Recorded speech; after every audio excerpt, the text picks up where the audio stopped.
नमस्कार। नमस्कार, मैं कुमार श्रीकांत आपका स्वागत कर रहा हूँ स्लो जिंदगी और बाबा की खरी खोटी में। और अब खबर एक आ रही है और खबर बड़ी दिलचस्प है और बहुत महत्वपूर्ण भी है।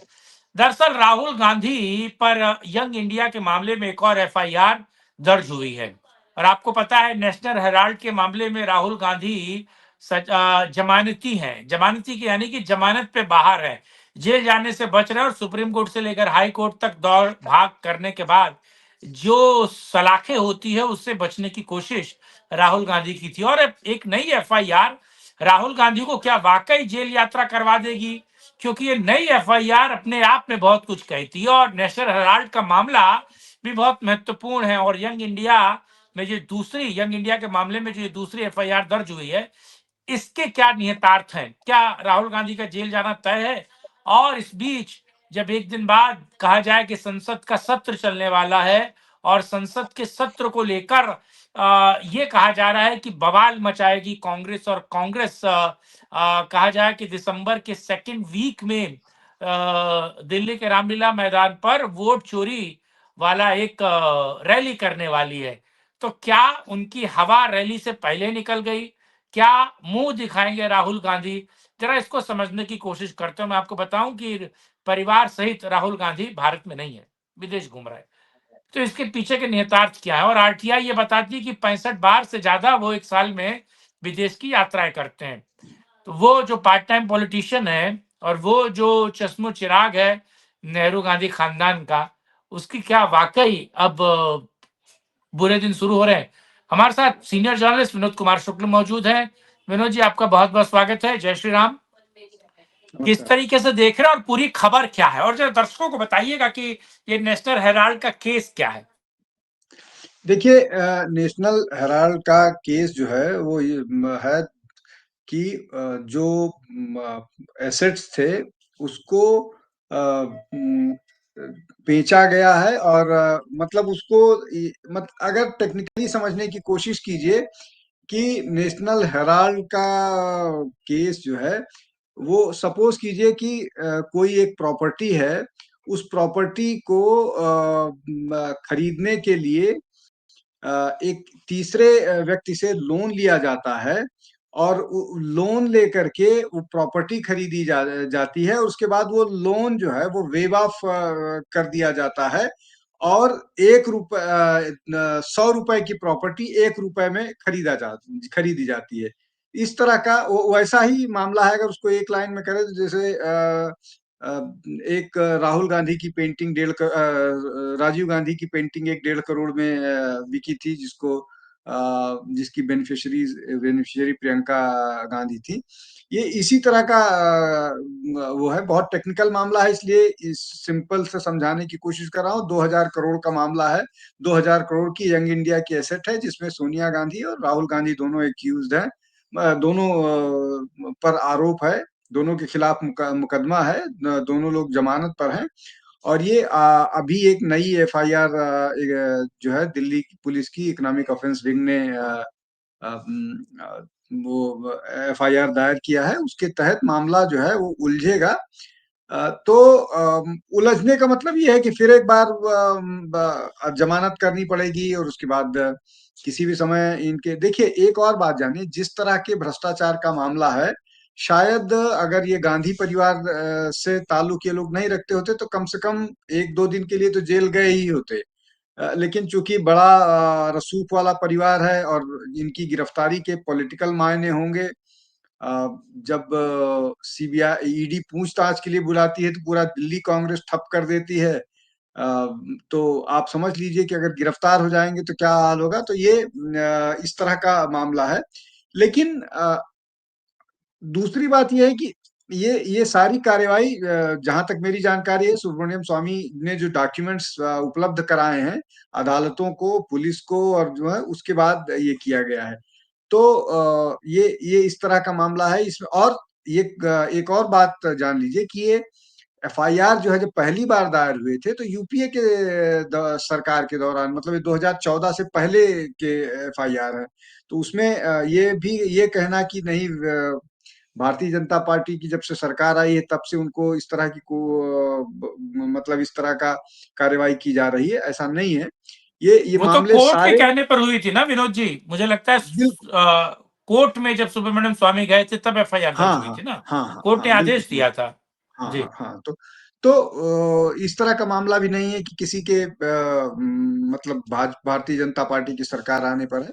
लेकिन इस तरह की चीजें बहुत सारी हैं, इस तरह की चीजें होती रही हैं। अब राजनीतिक हस्तक्षेप, राजनीतिक जो पावर के कारण, पॉलिटिकल जो ताकत है, उसके कारण बहुत सारी चीजों पर कार्यवाही नहीं होती है, ये अलग मसला है। लेकिन ये जो एफआईआर नई हुई है, ये राहुल गांधी की और सोनिया गांधी की और कांग्रेस की मुश्किलें बढ़ाएगी, तब जब विंटर सेशन होने वाला है, और जिस आक्रामक तरीके से कांग्रेस सरकार पर हमला करने का मंसूबा पाले हुए थी, विशेष रूप से एसआईआर को लेकर के, उस वो उन सब पर कुठाराघात होता हुआ दिख रहा है।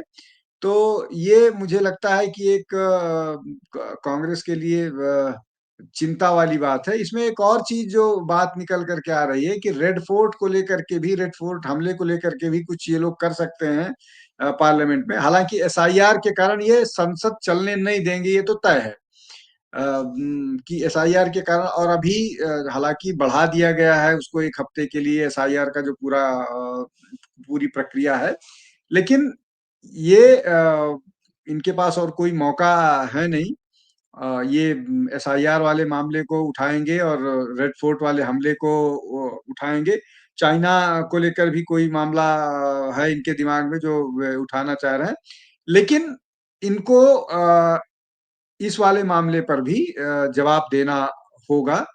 और भाजपा भी, मुझे नहीं लगता है कि इस मामले को इतनी आसानी से जाने देने वाली है। वो भाजपा भी इनको इस मामले पर घेरेगी, आक्रामक नजर आएगी। जी। के साथ, लेकिन बड़ा बड़ा सवाल यह है विनोद जी कि क्या सीधे तौर पर इसका असर क्या एक तरीके से पॉलिटिकल बेनिफिट होगा, और दूसरे तरीके से अगर देखा जाए तो क्या जो अभी दिसंबर के सेकेंड वीक में कहा जाए कि एक नई रैली होने वाली है, जुटान जुटने वाला है, क्या उसका बेनिफिट होगा क्या इस जुटान में, यानी कि दिल्ली के दे, दे, रामलीला मैदान में?